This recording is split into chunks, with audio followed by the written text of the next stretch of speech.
Welcome back to the Soul-Led Roundtable's beautiful soul, beautiful human. You who dare to listen to some truth that I deeply hope resonates. And if it does, let's come together even closer. Today will be all about reclaiming our power over what we can control, reclaiming our understanding on and about what we can actually influence, and understanding how we can consciously, positively let go of what we cannot control, what's not in our power to influence. This episode is the number 6, and we're diving into this powerful frame. It is a framework that can truly shift fear into clarity, silence into voice, and overwhelm into soul-led action. We aim to wash away all that stuff because we are about taking on world affairs from soul and from our own individual power, no matter the external circumstances. My laptop broke. I was supposed to be on a phone. I was all thinking, oh my god, how can I go live and stream with no technology available? Like a lot of stories. And then I decided to show up. And as I decided to show up, I received the gift of a new laptop to use. Well, wherever I'm at, in a shopping mall, not in the perfect setting, but I choose to show up. And this is the point. And if someone hears me and understands this, they will be just influenced. They will be maybe inspired, maybe triggered. But my voice will have impact. And this is what we want with the Soul-Led Roundtable. Whether by myself, whether I'm in conversation with you, with others, whether you bring it to the table at dinner, to your dinner table with your family. How can we be of a positive impact to the world? Whether you bring it to your colleagues, what conscious practice could we adopt every day before the shift starts? What conscious practices can we take on before leaving at 6 p.m. and everyone goes home? What conscious practice could you bring thanks to our company? Or maybe you bring it to the board, to the board members of your business. How can we shift completely the direction of this business? Because what we're doing is affecting the planet, is affecting society in a way that is not tolerable, acceptable, sustainable, or pro level. It's not regenerative.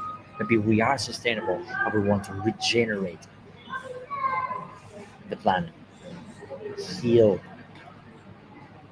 and lead by example in society, civilization.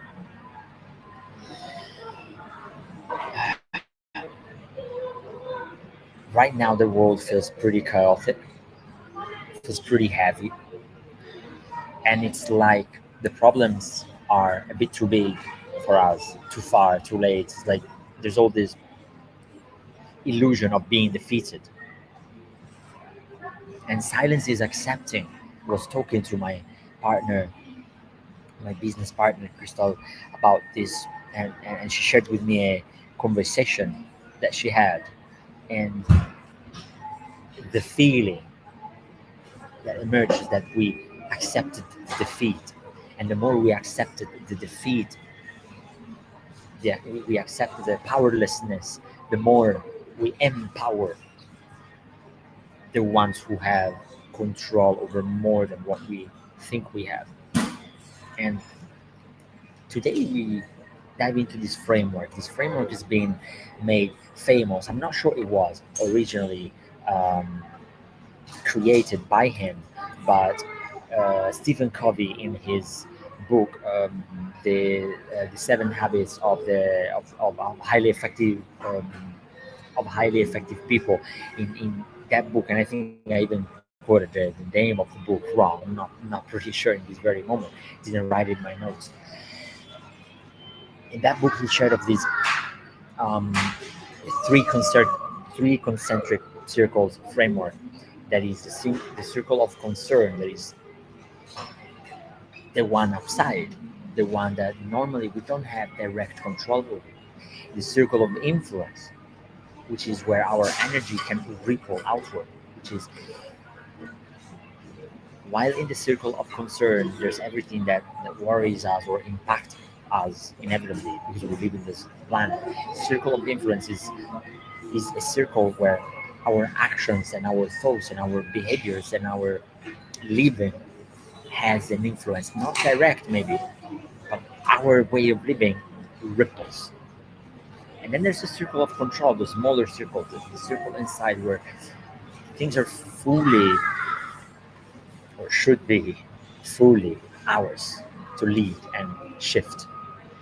So this model, as I shared, was shared by Stephen Covey, and it's a beautiful way for us to step up from conversation, from talk, to action, to results, to making something different happen in this society.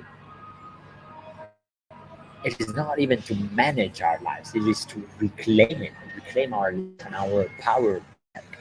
So these conversations and these conversations, the soul-led conversations at this roundtable wants to be conversations that empower you. Um, it is over the moment where we give out our power, we give it out and away. How how do we empower our minds, our souls, our truth, our essence in a way that we don't comply with what we see? That, oh, I don't like that, oh, it shouldn't be that way. How can we empower ourselves so that we're strong enough to hold what we see that we don't like and take some different action? Or maybe if it is absolutely not in our circle of control and circle of influence, then we need to accept. Accept meaning let go. Let go meaning I can't directly affect that. I can't change the fact that things. Okay, allow me to give you an example. In this outer ring, there are things like war, political games, global collapse narratives, and mass media fear cycles, and even other people's actions and opinions.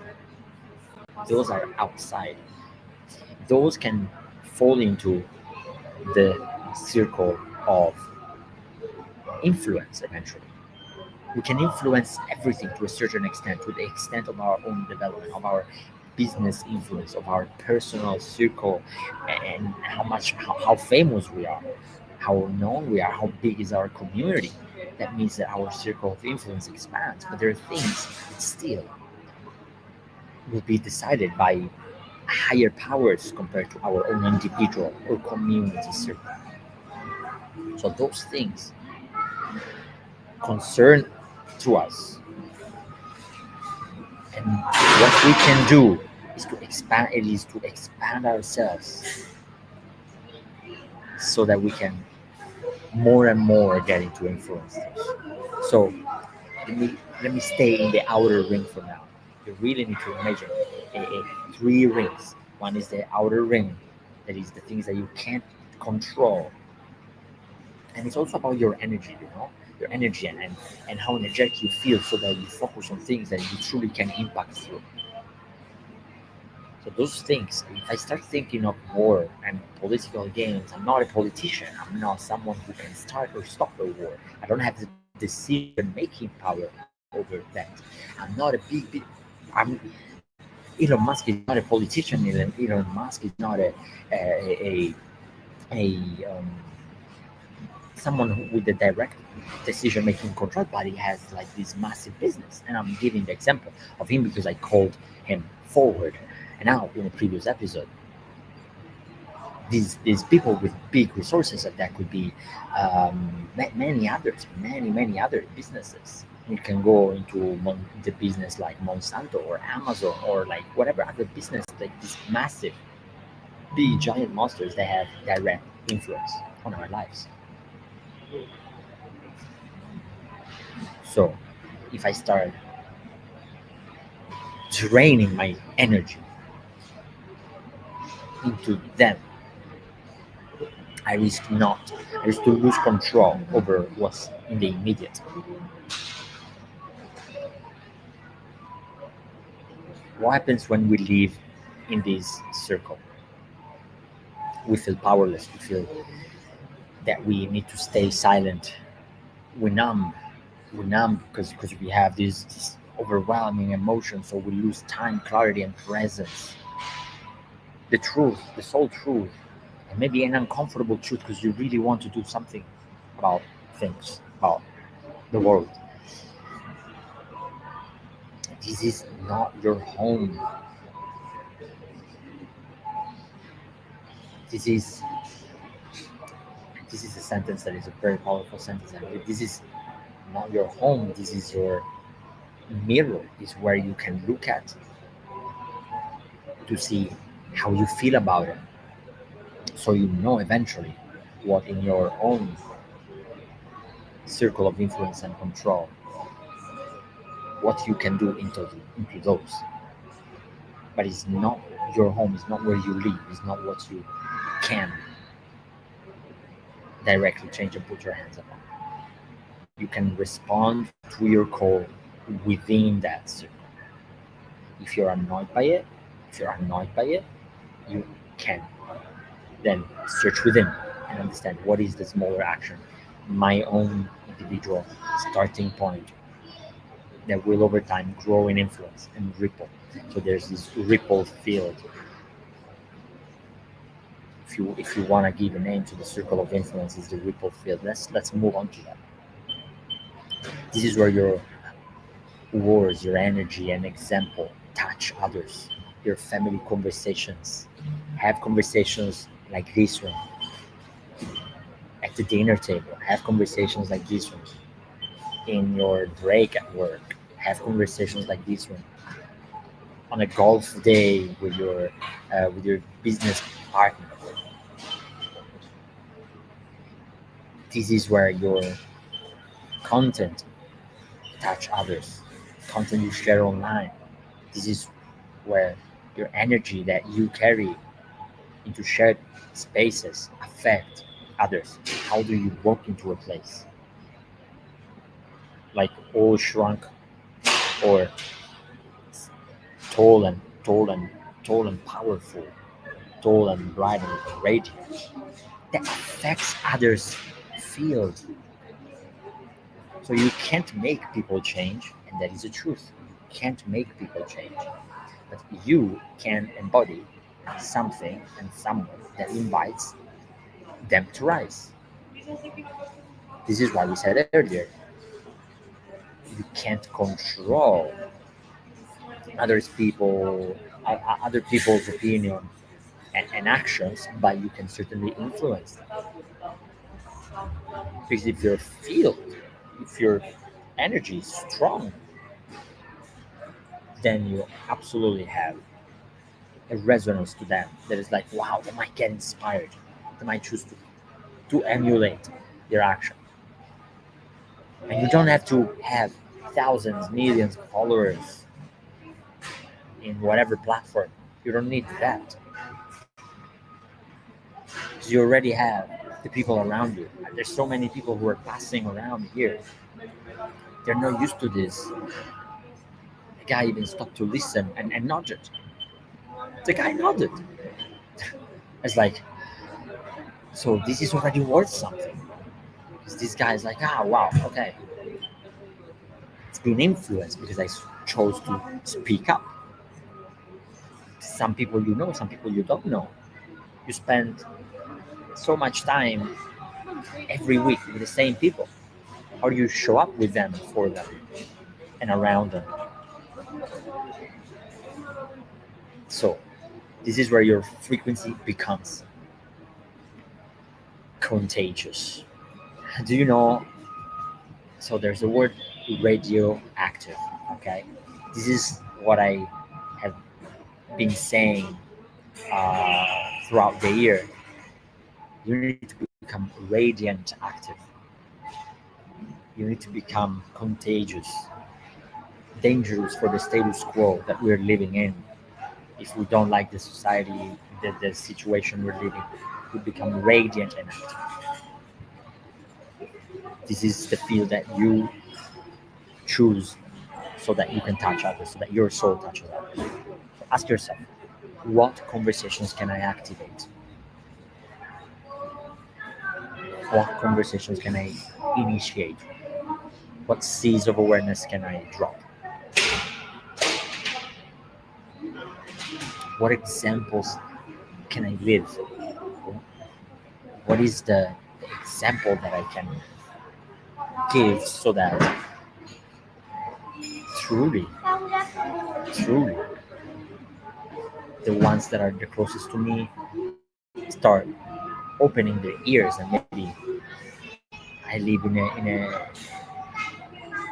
a more uplifted social circle.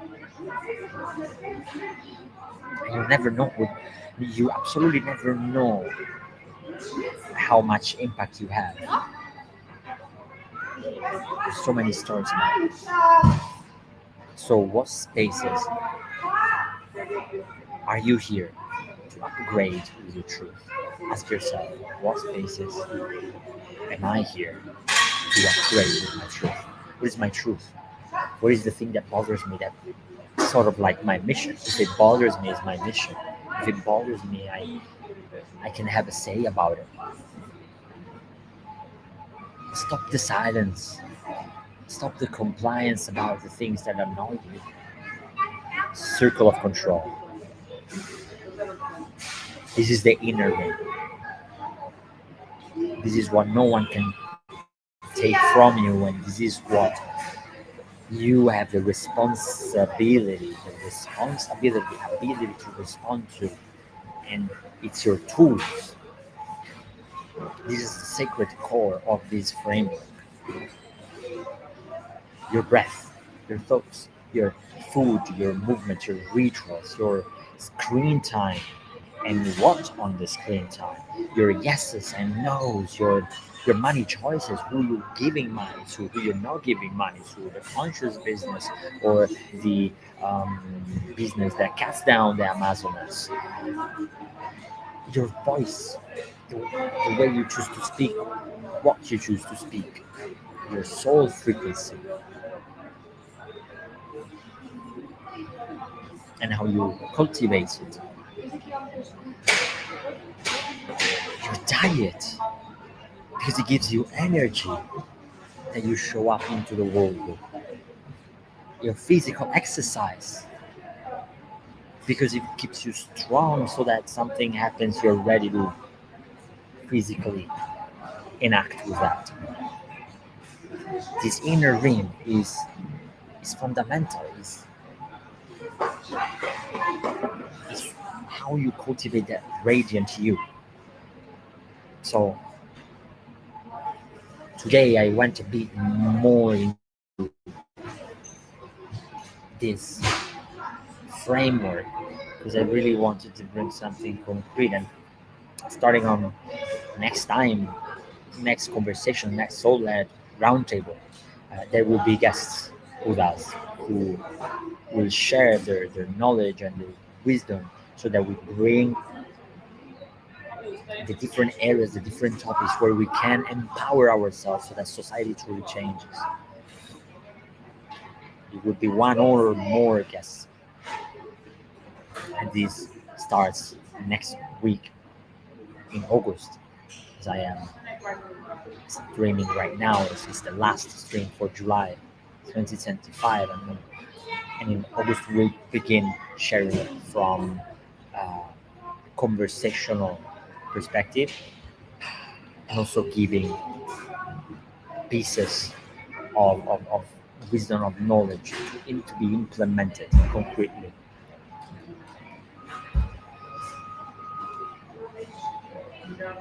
When we start truly embracing our core power, where we have control, is our identity level, our energy levels. The results that come from that are the direct influence we have on our own immediate reality and in the daily. And if over time we're able to grow, and depending on where we're at, we'll be able to influence bigger things that right now make us feel powerless. But for now, think about it. Okay, what is making me feel powerless? What is making me feel in the wrong place in the world? What is making me shrink? What is making me I have not a say? Think of all these things, and as you identify these aspects that you can see in medias in your life, realize, choose whether it is the case to keep on leaking your energy onto them, or maybe refocus, shift, bring back the energy, reclaim your power so that you take take charge of your breath pattern when these things show up, and your thoughts, and therefore your words, they land different, they influence different. You start taking different actions, and you inspire others. That is influence, and you see, it's this very fluid, very flowing, very organic type of framework. You start from within, you control from within. Your results that come from actions and behavior that are your actions and behaviors, and maybe you need to really get down to your beliefs and values, act from those. Those are yours. You have control over those. Maybe it's hard to face them, but you have control. It's the core, the sacred core of what you have, direct control, and then that allows you to influence, therefore allows you to expand your impact. This is what I can share. And I've been redundant because I really want to mark this message that if you feel powerless, you just need to shift your focus onto what you have control over, so that your power grows itself, expands itself. This is the idea. Is moving from, oh my god, this is too big for me, oh, the war, I cannot do anything about it, and accepting that defeat and living into bigger powers hands, to, yes, I cannot stop the war, but I can help the the powerless. Yes, I cannot stop the war, but I can feed the homeless. Yes, I cannot stop the war, but I can um, host someone who is without home. That starts from you, from you. And now this is this is the invitation that I give pretty much every time, from silence to soul-led response. Because silence is often not peace; it ends up in some friction because it lets things happen. Silence is oftentimes suppression, and I am deeply believer. I'm a deep believer in silence also. That's maybe for another topic, when silence can support, but not silence to injustice. Silence, yes, you can find your ideas in silence. That's another topic, because fear is not intuition. Silence can bring you into intuition. This is where I want to then kind of like put that distinction aside. Silence can bring you into understanding more what you have within. And from within, you need to take action. From that within, what you understand, what your intuition say, you need to speak it.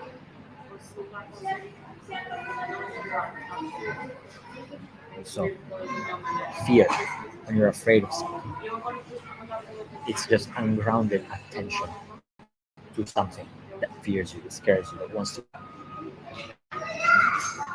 pull you down. So, what if you spoke one truth at dinner? One.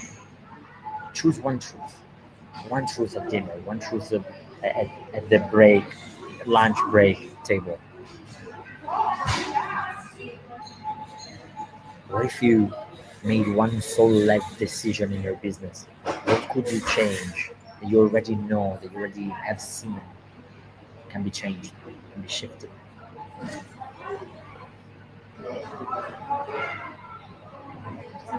What if you changed one daily behavior from pressure to purpose? One daily behavior that you do because you're under pressure, because you feel you have to do it, otherwise something will not, whatever. But you shift it. Don't do that anymore. From pressure, from oh my god, if I don't do this, I'm like a doomed. You shift and you choose purpose. You choose a new daily behavior that is similar, that is complementary, that is replacing that. But it's based on impact. It's based on expansion.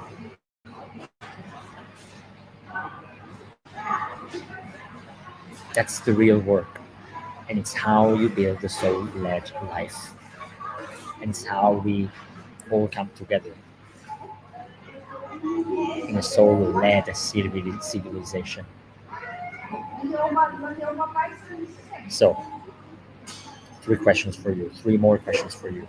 This wants to be a very reflective um, environment type of conversations. Where have you been giving power to what you can't control? Where have you been giving power, your power, away to what you can't control? What is that? Name it. Write it down. Admit it. Some thoughts that may come are like, oh no, but I have to speak about this. Oh no, but I have to watch the news like day in, day out, because otherwise it's like you can be informed without being watching the news day in, day out, without letting yourself having these emotions of overwhelmed, like, oh my god, what do we do? Like bombs and war and hunger, and it's like, okay, what can you do about it? Where can you influence just one of these things? Just one of these matters. Where can you influence? How can you influence just one of these matters this week? Or one soul, one person, whose one soul you can influence this week?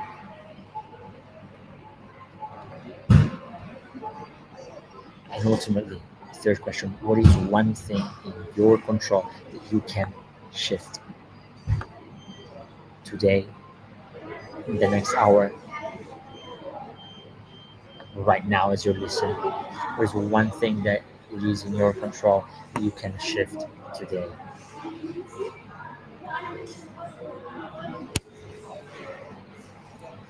So it's time to wrap this talk. Today I went a bit longer. Today I got a bit more into the sharing this framework that I believe being extremely powerful, that it helped me so much in my life, in like I say, like getting out of anxiety, getting out of powerlessness, and then feeling that I couldn't do anything about so many things.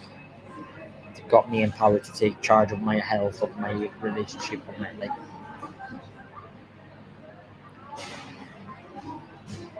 Send us your reflections about this. Send us your reflections about the Soul-Led Roundtable. What would you like it to go towards? Is there some topics we should talk about from your own perspective? Share with us how this lands, and if you wanted to support this movement. help us research or co-host. Join the Soul Activation Circle, the community that I've created that might even shift, rebrand, evolve from where it's at in this very moment in the coming time. So maybe if you listen to it now, it's still the Soul Activation Circle. It would have another name, but it's the community where soul-led humans live and take action on their lives from that core, sacred core of control, and then be part of shaping the Soul-Led Agenda 2050. Previous episodes, I speak extensively about them. Um, you will have also forms to share your proposal for the Soul-Led Agenda 2050, what you want to change in the world by 2050, what you want to see real. We can propose it to the United Nations and beyond. The world doesn't need more fear. It needs souls who remember they have choice. You have a choice right now. With fire and trust. This is all from Ayrton. Thank you, thank you, thank you. Stay absolutely blessed. Remember, you're a blessing. And remember, together we co create a soul led civilization. It doesn't happen without you reclaiming your power and from that core, blasting into the world and society.